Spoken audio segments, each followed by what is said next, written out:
പ്രായഭേദമന്യേ എല്ലാവരും അവസരങ്ങൾ കാത്തിരിക്കുന്നവരാണ്.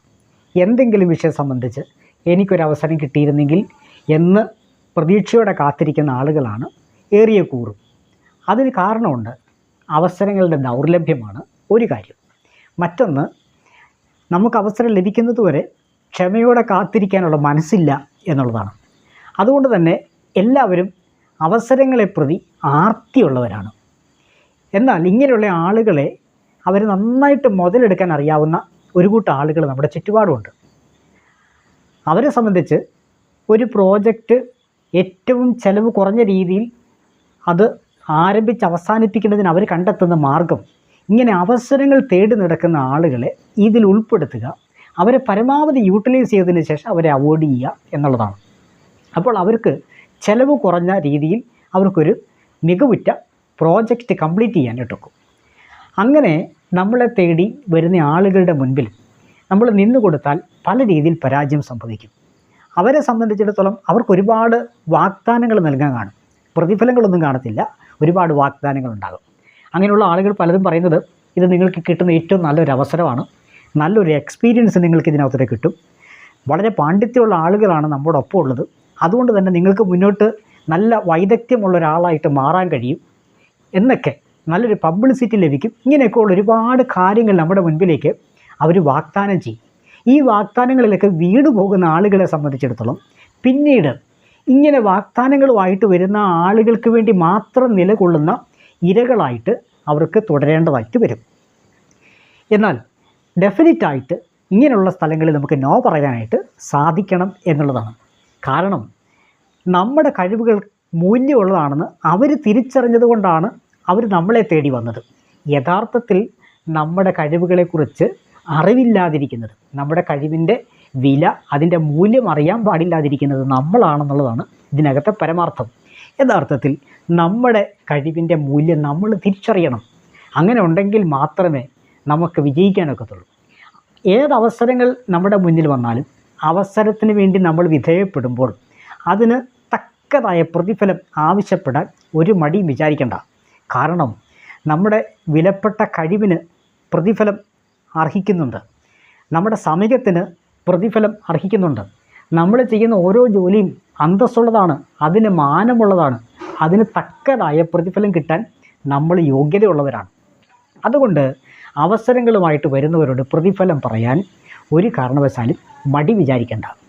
അവർ നമ്മളെക്കുറിച്ച് നന്നായി അറിയുന്നതിനേക്കാൾ നമ്മൾ നമ്മെക്കുറിച്ച് നന്നായി അറിയുക എന്നുള്ളതാണ്. വർഷങ്ങൾക്ക് മുമ്പ് ഞാനൊരു ഡോക്യുമെൻ്ററി ചെയ്യുന്നത് ഞാൻ ഓർക്കുന്നുണ്ട്.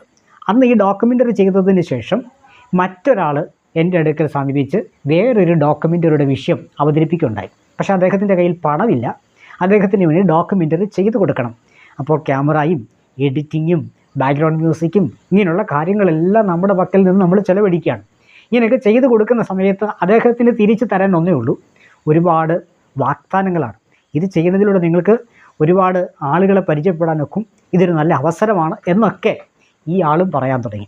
ഏതായാലും ഈ ആളോട് വളരെ സ്നേഹത്തോടും ബഹുമാനത്തോടും കൂടി തന്നെ നിങ്ങൾ എന്നെ വളർത്തി വലുതാക്കണ്ട എന്ന് പറഞ്ഞ് അദ്ദേഹത്തിൽ നിന്ന് ഒഴിവാക്കുകയും ആ ബന്ധം ഞാൻ അവിടെ കൊണ്ട് അവസാനിപ്പിക്കുകയും ചെയ്യുകയുണ്ടായി. പിന്നീട് ഇതുപോലെ പല അവസരങ്ങളും എന്നെ തേടി വന്നിട്ടുണ്ട്. ബാക്ക്ഗ്രൗണ്ട് മ്യൂസിക്കിനായിട്ടോ എഡിറ്റിങ്ങിനായിട്ടോ അങ്ങനെയൊക്കെയുള്ള പല കാര്യങ്ങളിലും പല അവസരങ്ങളിലേക്ക് വന്നിട്ടുണ്ട്. ചില സാഹചര്യങ്ങളിലൊക്കെ സൗഹൃദത്തിൻ്റെ പേരിൽ നമ്മൾ പലർക്കും സൗജന്യമായി പലതും ചെയ്തു കൊടുത്തിട്ടുമുണ്ട്. പക്ഷെ അതുകൊണ്ടൊന്നും വലിയ പ്രയോജനമൊന്നും ഉള്ളതായിട്ട് എനിക്ക് തോന്നിയിട്ടില്ല. അതുകൊണ്ട് തന്നെ അടുത്ത് വരുന്ന തലമുറകളോട്, ജനറേഷനോട്, ഇളയ സഹോദരങ്ങളോട് എനിക്ക് പറയാനുള്ളത്, നമ്മുടെ സമയം, നമ്മുടെ കാലിബർ ഒരിക്കലും വേസ്റ്റ് ആക്കരുത് എന്നുള്ളതാണ്. ഒരു 20-25 വയസ്സ് പ്രായമുള്ള സമയത്ത് മറ്റുള്ളവർക്ക് വേണ്ടിയിട്ട് എൻ്റെ വീടും എൻ്റെ സമയവും എൻ്റെ മറ്റു കാര്യങ്ങളൊക്കെ മാറ്റിവെച്ച് ഞാൻ പലരുടെയും ബൈക്കിൻ്റെ പിന്നാലെ യാത്ര ചെയ്യേണ്ടി വന്നിട്ടുണ്ട്. പലരുടെയും കാറിൽ മറ്റുള്ളവരോടൊപ്പം യാത്ര ചെയ്തിട്ടുണ്ട്. എനിക്ക് വേണ്ടിയല്ല, മറ്റുള്ളവർക്ക് വേണ്ടി, അവരുടെ ഉയർച്ചയ്ക്ക് വേണ്ടി, അവരുടെ ക്രെഡിബിലിറ്റിക്ക് വേണ്ടിയിട്ട് നമ്മുടെ സമയം, നമ്മുടെ അവസരങ്ങൾ, നമ്മുടെ സാധ്യതകളൊക്കെ ഉപയോഗിച്ചിട്ടുണ്ട്. അതൊന്നും ആയിരുന്നില്ല ഇന്നത്തെ എൻ്റെ ജീവിതത്തിൻ്റെ അടിത്തറ എന്ന് പറയുന്നത്. ഇന്ന് എന്നെ ഞാനാക്കിയത് അന്ന് അവരുടെ പിന്നാലെ യാത്ര ചെയ്തത് കൊണ്ടും അവർക്ക് വേണ്ടി സമയം വേസ്റ്റ് ആക്കിയത് കൊണ്ടുമല്ല. അന്നത്തെ ആ യാത്രകളൊക്കെ ഇന്നും നഷ്ടങ്ങളായിട്ട് വീണ്ടും ശേഷിക്കുകയാണ്. ആ അവസരങ്ങൾ കൂടെ ലഭിച്ചിരുന്നെങ്കിൽ കൂടുതൽ കാര്യങ്ങൾ നമുക്ക് നേടാമായിരുന്നു. ആ അവസരങ്ങൾ കൂടെ നമ്മൾ മറ്റെന്തെങ്കിലും ചെയ്തിരുന്നെങ്കിൽ കൂടുതൽ എന്തെങ്കിലുമൊക്കെ നമ്മുടെ ജീവിതത്തിലേക്ക് ആഡ് ചെയ്യാമായിരുന്നു എന്ന് തോന്നുന്നുണ്ട്. അപ്പോൾ മറ്റുള്ളവർക്ക് വേണ്ടിയിട്ട് നമ്മൾ നഷ്ടപ്പെടുത്തുന്നതൊന്നും നമുക്ക് തിരികെ ലഭിക്കത്തില്ല. ഇത് പല രീതിയിലാകാം. ഒന്നുകിൽ സോഷ്യൽ വർക്കിൻ്റെ പേരിലാകാം, അതല്ലെങ്കിൽ രാഷ്ട്രീയ പ്രവർത്തനത്തിന് വേണ്ടിയിട്ടാകാം, ചിലപ്പോൾ ദൈവങ്ങൾക്ക് വേണ്ടിയിട്ടാകാം, മതപ്രവർത്തനങ്ങൾക്ക് വേണ്ടിയിട്ടാകാം. നമ്മൾ സൗജന്യമായി കൊടുക്കുന്ന ഈ സേവനങ്ങൾക്കൊന്നും നമുക്ക് യാതൊരു വിധമായ പ്രതിഫലവും ഒരു ക്രെഡിറ്റും പിന്നീട് ലഭിക്കുന്നില്ല എന്ന് ഓർമ്മ വേണം. ക്രെഡിറ്റിന് വേണ്ടിയല്ല, നമ്മുടെ ജീവിതത്തിന് വിലയുണ്ട്. ഈ വാല്യൂ നമ്മൾ തിരിച്ചറിയുക. നമ്മുടെ ജീവിതത്തിൻ്റെ വില നമ്മൾക്ക് കൊടുക്കുന്നില്ലെങ്കിൽ നാളെ ഇതിൻ്റെ വില അറിയാവുന്ന ആളുകൾ നമ്മളെ യൂട്ടിലൈസ് ചെയ്യുകയും നാളെ നമുക്ക് വിലയില്ല എന്ന് അവർ പ്രഖ്യാപിക്കുകയും ചെയ്ത് നമ്മളെ ചവിട്ടിത്താക്കുന്നൊരു സമയം വരും. അതുകൊണ്ട് നമ്മുടെ മൂല്യം നമ്മൾ നിലനിർത്തുക, ആ മൂല്യത്തെ റെസ്പെക്റ്റ് ചെയ്യുക, ആ മൂല്യത്തെ സ്നേഹിക്കുക. നമ്മുടെ അകത്തോട് നമ്മൾ ചെയ്യേണ്ട ഏറ്റവും വലിയ കടമ നമ്മളിൽ നിന്നും പുറത്തേക്ക് വരുന്ന ഓരോ ഉൽപ്പന്നങ്ങൾക്കും, ഓരോ ഐഡിയാസിനും, ഓരോ കാഴ്ചപ്പാടുകൾക്കും, ഓരോ ദർശനങ്ങൾക്കും അതിനനുയോജ്യമായിട്ടുള്ള പ്രതിഫലം നമ്മളിലേക്ക് ഇട്ടുകൊടുക്കുക എന്നുള്ളതാണ്. നമ്മളെ വില കൊടുത്ത് കാണുന്നില്ലെങ്കിൽ ആരാണ് നമ്മളെക്കുറിച്ച് വില കാണുക? അതുകൊണ്ട് നമ്മൾ വിലയുള്ളവരാണ്. മറക്കരുത്, നമ്മൾ ആർക്കും സൗജന്യമായി ജീവിക്കേണ്ടവരല്ല.